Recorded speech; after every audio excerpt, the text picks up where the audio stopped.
আজকে জুমার দিনে স্মরণ করতে আছি সেই সকল যোদ্ধা ছাত্ররা শহীদ হয়েছে, তাদের রুহের মাগফিরাত কামনা করতে আছি, আমিন।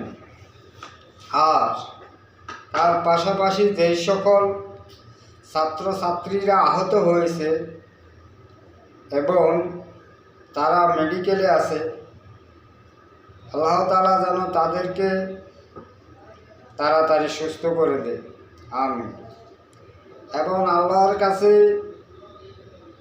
এই প্রার্থনা করি, যে দোয়া করি বাংলাদেশে যেন তাড়াতাড়ি শান্তি বয়ে আসে এবং ইন্টারনেট সকল যত কিছু এখন বন্ধ আছে সব কিছু যেন চালু হয়, স্বস্তি ফিরে আসে, সবাই সবার ফ্যামিলির সাথে যোগাযোগ করতে পারে। আমরা সবসময় চাই যে বাংলাদেশের শান্তি, কিন্তু মাঝে মাঝে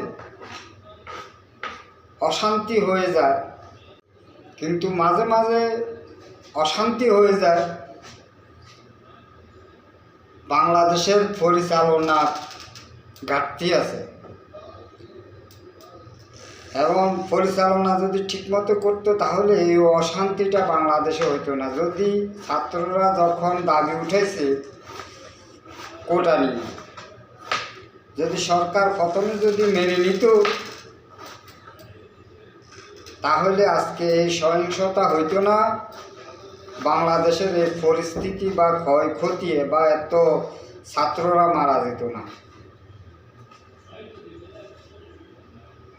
আসলে আমার কথা কি সত্য না মিথ্যা, একদম আপনারা আমার কথার সাথে মিলিয়ে দেখেন। যদি সত্যতা হয় তাহলে কমেন্ট করিয়েন, আর না হলেও কমেন্ট করিয়েন।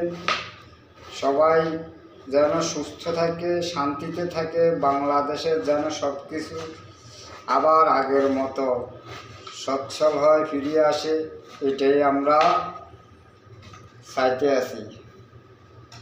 ওকে, আল্লাহ হাফেজ।